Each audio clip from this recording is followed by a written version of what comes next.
এখন আমরা যেই ভেন্যুতে গিয়েছি সেন্ট ভিনসেন্টে, সেখানে কিন্তু আমরা এখন পর্যন্ত সবাই কিন্তু রিপোর্ট করছে বিভিন্নভাবে। আমরা কিন্তু এই রিপোর্টের অ্যানালিসিসগুলো আগেই করেছি, যেখানে একটু স্লো ইস্যু উইকেট হতে পারে, এখানে অপোনেন্ট টিম কাদের সঙ্গে আমরা খেলবো সেই জায়গা থেকে টিম গঠন করা হয়েছে। একজন স্পিনার বাড়তি নেওয়া হয়েছে, তানভীরের বিষয়টা আমি বলতে আছি।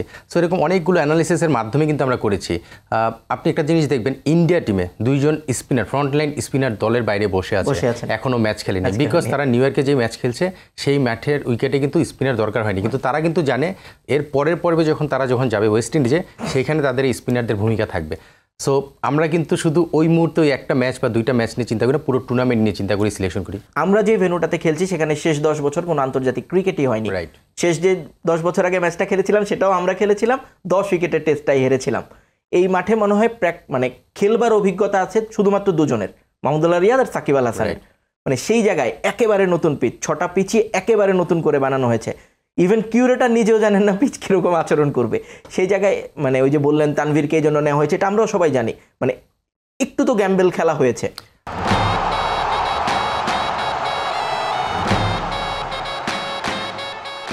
গ্যাম্বেল ঠিক বলবো না, এই মাঠে কিন্তু ইন্টারন্যাশনাল ম্যাচ হয়নি, কিন্তু তাদের ডোমেস্টিক কিন্তু খেলা হচ্ছে। রিসেন্টলি কিন্তু T10 একটা টুর্নামেন্টও হয়েছে।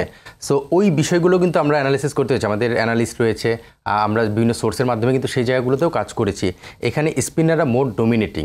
আমি বলবো না যে স্পিনাররা একদম ফাটিয়ে ফেলে যে পেস বোলাররা কিছু করেনি, তা না, বাট স্পিনাররা সাধারণত একটা অ্যাডভান্টেজ পেয়ে থাকে, যদিও সেগুলো ইন্টারন্যাশনাল ম্যাচ ছিল না। ইন্টারন্যাশনাল ম্যাচের সিনারিও ডিফারেন্ট হতেও পারে, উইকেট আবার ওয়ার্ল্ড কাপের জন্য একটু অবশ্যই মডিফাই করার চেষ্টা করতেই পারে, যেহেতু আইসিসি ইভেন্ট। সো সেই জায়গা থেকে আমাদের কাছে মনে হয়েছে একটা অপশন তৈরি করে রাখা, যেন সেটা ডিমান্ড করলে সেটা ফুলফিল করা যায়। এখন আপনি যদি দেখেন টিম সিলেকশনটা, আপনি দেখবেন পেস বোলিংয়ের জায়গাটা ফিল আপ রয়েছে, অফ স্পিনের জায়গা ফিল আপ রয়েছে, লেফট আর্ম স্পিন রয়েছে, লেগ স্পিনার রয়েছে। আপনি যদি অফ স্পিনার শেখ মাহাদি খেলছে না, কিন্তু সেটা ফিল আপ করার জন্য কিন্তু রিয়াদ রয়েছে।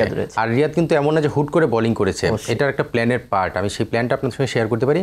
আমরা যখন টিমটা গঠন করেছি, রিয়াদকে কিন্তু আমরা অফ স্পিনার মাথায় রেখে এই প্ল্যানটা শুরু করেছি আরও আগে। আপনি দেখবেন রিয়াদ কিন্তু বেশ অনেক দিন বোলিং করেন, কিন্তু প্রিমিয়ার লিগে আপনি যদি সুপার লিগ বোলিং করেছে 3, 4, 5 ওভার করে বোলিং করেছে, বিকজ এটা একটা প্ল্যানিংয়ের পার্ট ছিল, তার সঙ্গে সেই জিনিসটা শেয়ারিং করা হয়েছিল, সে যেন ওই রিদমটা পাওয়ার চেষ্টা করে প্রিমিয়ার লিগের মাধ্যমে। সো ওই জায়গা থেকে কিন্তু রিয়াদ যে ওয়ার্ল্ড কাপেও সেই প্ল্যানে রয়েছে এবং বোলিং করছে, লাস্ট ম্যাচে 3 ওভার বোলিংও করেছে, ভালো বলে করেছে। সো আমার মনে হয় যে আমরা যখন প্ল্যানগুলো করি, আপনি লেফট আর্ম স্পিন অপশনটা এই জন্যই দেওয়া, আপনি এই ওয়ার্ল্ড কাপে যখন যাত্রা শুরু করি, রিশাদ কিছু ম্যাচ ভালো বল করেছে। আমেরিকায় ইউএসের সঙ্গে যে ম্যাচগুলো আমরা খেলেছি সেখানে কিন্তু রিশাদ ভালো বল করেছে। তার আগে আপনি খুব কনফিডেন্টলি বলতে পারবেন না রিশাদ এক্সট্রাঅর্ডিনারি করছিল, ভালো করছিল, এক্সট্রাঅর্ডিনারি না। যদি ওয়ার্ল্ড কাপে যদি রিশাদ কোনো কারণে সেই জিনিসটা ফুলফিল করতে না পারতো, তাহলে আমাদের ডিফারেন্ট চিন্তা যেতে হতে পারতো। সেই অপশনটা কিন্তু টিমে রাখা হয়েছে। সো আমাদের মনে হয় যে টিমগুলো গঠন করার পরে আপনি দেখবেন ব্যাটিং ডিপার্টমেন্টে জায়গা বুঝে অপশনগুলো রাখা হয়েছে, ওপেনিংয়ের ব্যাকআপ, মিডল অর্ডারের ব্যাকআপ, ঠিক একইভাবে স্পিন ব্যাকআপ, একইভাবে পেস বোলিং ব্যাকআপ। সো এই জায়গা থেকে চিন্তা করে টিম করা হয়েছে।